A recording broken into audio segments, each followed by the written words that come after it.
Meantime, we've seen a lot of neighbors out. They're helping each other and they're just coming together. And Mary Piacenti on the scene to tell us how the community really is supporting each other. Mary.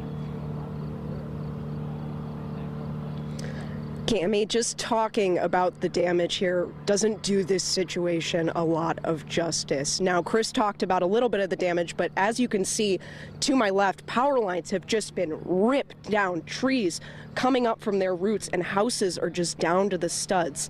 But even though their challenges are far from over, the community is rallying around those here in Menasha that really need it the most. We've seen families, neighbors out on 2nd and 3rd Street helping people clean up their homes and assessing damage. Some have even been going up and down the street giving us free, fresh water.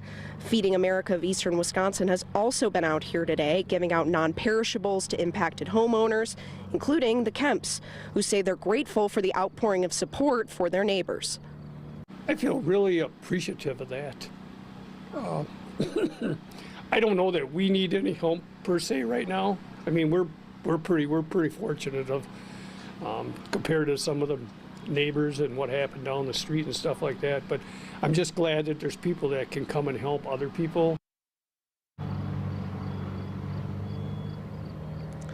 Cleaning America, Feeding America, I should say, saying the disaster relief boxes are going to be here starting tomorrow. But until then, neighbors are coming together here in Menasha in ways that we have never seen before. Reporting live in Menasha, Mary Piacenti, Action 2 News.